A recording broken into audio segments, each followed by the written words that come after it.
ये तो चाहते हैं हम ये कुर्सी छोड़ें और हम भागें ताकि इनको दे दें, क्योंकि 11 साल का इनको मुंह में खून लगा हुआ है। ये दोबारा चाहते हैं कि ये 4 साल फिर हम रखें।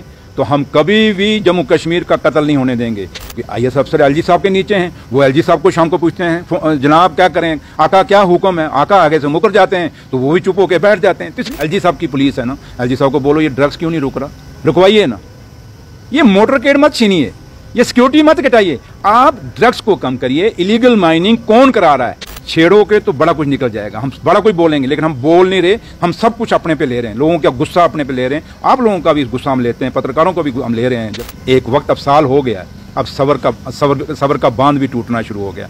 क्या पता असेंबली में ही आर पार हो जाए, इसलिए बात करनी होगी। हम गूंगे नहीं हैं, बहरे नहीं हैं, नूनू नहीं हैं इनकी तरह। जो बात है रखेंगे और रखने का दम रखते हैं।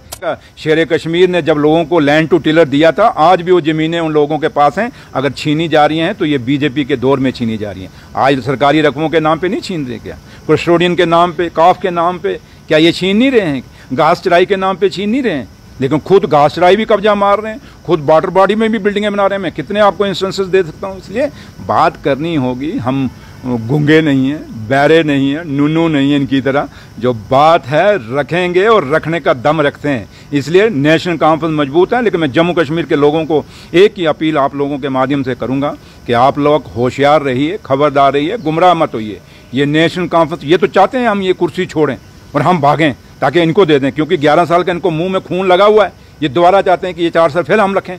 तो हम कभी भी जम्मू कश्मीर का कत्ल नहीं होने देंगे। जम्मू कश्मीर के लोग और ख़ासकर जम्मू कश्मीर का नौजवान हमारे आंखों के सामने खड़ा है। वो सर्टिफिकेट लेके जो उनके पास डिग्रियाँ हैं, और नेशनल कॉन्फ्रेंस को पता है कि हमने उनको रोजगार देना है, हमें पता है हमने डेली वेजर देना है, तो इस डेली वेजरों को पक्का करना है। इसलिए हमारे वादे पूरे क्लियर हैं। लेकिन सिर्फ है कि आज पुलिस हमारे, आप मुझे बताएं, जम्मू में एक सैनिक कॉलोनी में एक गोली कांड हुआ, आपको पता है? तो क्या हुआ, जबकि उस पर कहीं बात आई? पुलिस तो LG साहब के पास है। LG साहब को अगर एक्शन लेना था तो वहाँ के SSP को अटैच करना चाहिए था। कि ये क्या, इंस्पेक्टर, सब इंस्पेक्टर, सफाई, एक कॉली कैंड हो गया, एक लड़की मर गई। इतना बड़ा वहाँ पे एक रैकेट चल रहा था, जिस रैकेट के तहत सब आपको पता है, मैं डिटेल में नहीं जाऊँगा। तो मैं LG साहब को कहूँगा, LG साहब आपके पास पुलिस है ना, तो उस पर अभी तक आपने एक्शन क्यों नहीं लिया? नौशहरा लंबेड़ी के अंदर एक ऐसा ही रैकेट हुआ, वहाँ के चौकी अफसर को खाली आपने उठाया, आपने सीनियर ऑफिसर को, वहाँ के DIG के ऊपर क्या एक्शन लिया? ड्रग्स कितना बड़ा मुद्दा आपके सामने है। LG साहब की पुलिस है ना, LG साहब को बोलो ये ड्रग्स क्यों नहीं रुक रहा, रुकवाइए ना। ये मोटरकेड मत छीनिए, ये सिक्योरिटी मत घटाइए, आप ड्रग्स को कम करिए। इलीगल माइनिंग कौन करा रहा है वो आपको पता है, सबको पता है। कौन, किस गाड़ियाँ कौन निकालता है, गाड़ियों को पकड़ना किसने? पुलिस ने पकड़ना, मैंने तो पकड़ना नहीं, तो मेरे DMO ने तो देनी है। तो लिहाजा आप लीगल माइनिंग रोकिए। आप ये जो यहाँ पे इंडस्ट्री की धांधलियाँ हुई हैं उसको इंक्वायरी करिए। आप जो नेशनल हाईवे की धांधलियाँ हो रही हैं उस पर एक्शन करिए। ये जो लॉ एंड ऑर्डर बिगड़ा हुआ है जम्मू कश्मीर में, इस पर काम करिए। ये दूसरे कामों में ये सोचते हैं कि नेशनल का, रात दिन सुपने में सोचते हैं कि हमने इस सरकार को कैसे कमज़ोर करना है, क्योंकि IAS के ऑर्डर इनके अंडर है। उनको फिर सेक्रेटरियों को शाम को बुला लेते हैं, कोई अगर काम करें कि भाई आपने ये ऑर्डर कैसे निकाला। ओ भैया, आपके काम हमारा है, सरकार की जवाबदेही है। आप मुझे बताएं, PWD के अंदर 12 चीफ SC हमने प्रमोट किए, ये खबर है आपके लिए। 12 SC हमने प्रमोट किए, अभी आए 2 महीने हुए, अभी तक उसका ऑर्डर नहीं निकल पा रहा। 32 हमने सिविल इंजीनियर एक्जन बनाए, अभी तक उनका ऑर्डर नहीं निकल पा। मैकेनिकल, ये बर्फ शुरू हो गया गिरनी, 20 एग्जीक्यूटिव इंजीनियर हमने प्रमोट किए, अभी तक उनकी एडजस्टमेंट ये क्यों नहीं हो रही? क्योंकि IAS अफसर LG साहब के नीचे हैं। वो LG साहब को शाम को पूछते हैं जनाब क्या करें, आका क्या हुक्म है, आका आगे से मुकर जाते हैं तो वो भी चुप होकर बैठ जाते हैं। तो इसलिए ये उमर अब्दुल्ला सरकार की, मैंने कहा ना, छेड़ोगे तो बड़ा कुछ निकल जाएगा। हम बड़ा कुछ बोलेंगे लेकिन हम बोल नहीं रहे, हम सब कुछ अपने पे ले रहे हैं, लोगों का गुस्सा अपने पे ले रहे हैं। आप लोगों का भी गुस्सा हम लेते हैं, पत्रकारों को भी हम ले रहे हैं, जर्नलिस्टों का गुस्सा भी ले रहे हैं। हम ये कहते हैं कि ये घर है, घर बना रहे, लेकिन अगर घर को हमारे को कोई बर्बाद करने की कोशिश करेगा, एक वक्त, अब साल हो गया है, अब सबर का बांध भी टूटना शुरू हो गया।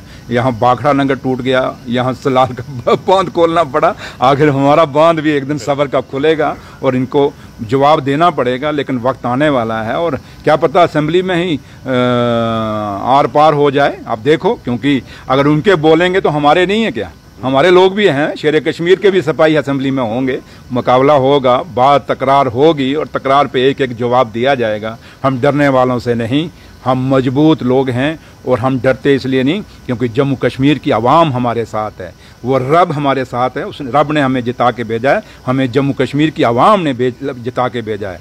हमें पता है कि हमारी जिम्मेदारी हमारे लोगों के साथ क्या है, लेकिन लोगों को सिर्फ हम अपील करेंगे आप हमारा साथ दें, सहयोग दें, हम हर मुसीबत से लड़ेंगे। सर, आज 8 अक्टूबर है, क्या उम्मीद है सुनवाई को लेकर स्टेट कोर्ट पर? उम्मीद यही है कि हिंदुस्तान के सुप्रीम कोर्ट से हमेशा अच्छे फैसले हुए और आम लोगों के लिए फैसले हुए, और आज भी हम उम्मीद करेंगे कि जब सुप्रीम कोर्ट कोई फैसला देगा, ऑनरेबल जजेस जब फैसला देंगे, वो जम्मू कश्मीर के बेरोजगार बच्चों को भी अपनी नज़र में रखेंगे। वो जम्मू कश्मीर के किसान, मजदूर और छोटा व्यापारी जो आज एक जुल्म के तहत दबा जा रहा है, कुचला जा रहा है, उसका भी ध्यान रखेंगे। वो जम्मू कश्मीर की आवाम का भी एक जो आवाज़ है, उनके अंदर की आवाज़ है कि ये स्टेट हमारी थी, ये महाराजा हरि सिंह की स्टेट थी। अगर ये महाराजे को इतना प्यार करते हैं, इन्होंने वहाँ स्टैचू लगा के रखा हुआ है महाराजा हरि सिंह का बाहर अपने बीजेपी दफ्तर के बाहर। मेरे भैया, ये गड़ियाली आंसू क्यों बह रहे हो? अगर महाराजे को आप सच्चा प्यार करते हो तो महाराजा के वारिस महाराजा करण सिंह हैं। आपने सुना, शायद आप लोगों को कहीं इंटरव्यू उन्होंने दिया था, मैं किसी इंटरव्यू में सुन रहा था,